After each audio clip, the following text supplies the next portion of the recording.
मेरे प्यारे साथियों, सादर नमस्कार।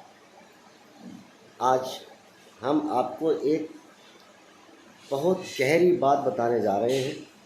कृपया आप उसे ध्यान से सुनें। आज हमारे समाज के नेताओं में होड़ सी लग गई है कि मैं बड़ा नेता हूँ, मैं बड़ा नेता हूँ और मैं बड़ा नेता हूँ। परंतु क्या ये बड़े नेता समाज के लिए बन रहे हैं या राजनीति के लिए बन रहे हैं, ये विषय है। अब समाज के लिए तो इन्होंने कुछ ना किया, ना करेंगे, ना करने वाले हैं, लेकिन राजनीति के नाम पर ये अपने आप को बड़ा घोषित करने के साथ साथ नेता घोषित कर रहे हैं कि मैं राजनीति के हिसाब से राजनीति करने के लिए, राजनीति में हमारे समाज की पकड़ बनाने के लिए आगे आ रहा हूँ। राजनीति मेरा मुख्य उद्देश्य है कि हमारा समाज राजनीति में कैसे आए। तो साथियों, मैं आपको बताना चाहता हूँ कि राजनीति में समाज का विलय होना, चाहे वो कोई भी समाज हो, तब तक संभव नहीं है जब तक उनके पास में भीड़ तंत्र नहीं है। बिना भीड़ तंत्र के राजनीति में किसी भी समाज की कोई पकड़ नहीं है, कोई जगह नहीं है, कोई उद्देश्य नहीं है कि वो राजनीति में आए। जो व्यक्ति राजनीति में आना चाहता है उसको सबसे पहले भीड़ तंत्र को जोड़ना होगा, समाज के समस्त बंधुओं को एकजुट करना होगा। और जब तक आप एकजुट नहीं कर पाएंगे तब तक राजनीति में आपका कोई कदम नहीं होगा। हाँ, राजनीतिक पार्टी आपका इस्तेमाल करेंगी। वो पता है क्यों करेंगी, कैसे करेंगी, किस लिए करेंगी? क्योंकि राजनीतिक पार्टियों को झंडे उठाने वाले चाहिए, पैसा लगाने वाले चाहिए, और इन दोनों कामों के लिए स्वर्णकार समाज से बढ़िया कोई और विकल्प है नहीं। पैसा लगाने में वो खुले हाथ होता है और झंडा उठाने और उठवाने में वो प्रथम होता है, क्योंकि वह समाज के कुछ व्यक्तियों को अपने चंगुल में फंसा के रखता है। उन लोगों की मजबूरी होती है कि उसके साथ झंडे उठाए।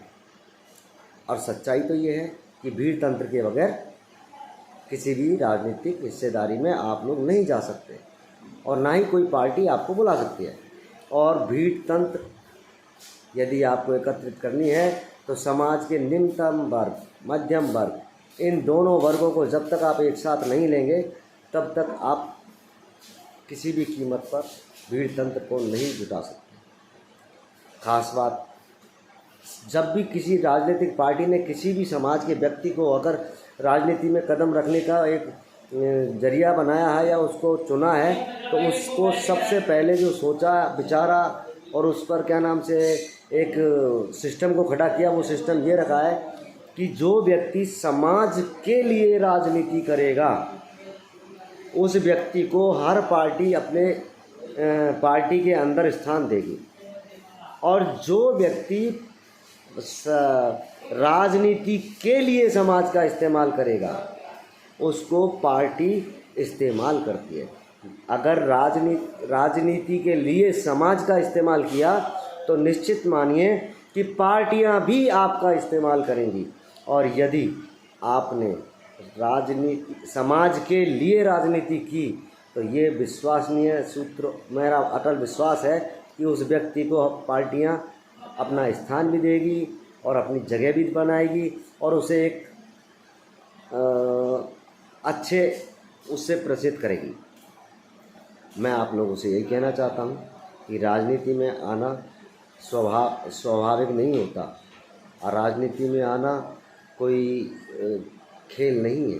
राजनीति में आने के लिए आपको नेताओं को, जो हमारे समाज के नेता बने हैं, उन सबको मिलकर के जब तक समाज के सभी वर्गों को नहीं जोड़ा जाएगा तब तक आप राजनीति में नहीं आ सकते। मैं दूसरी तरफ एक बात और बताना चाहता हूँ।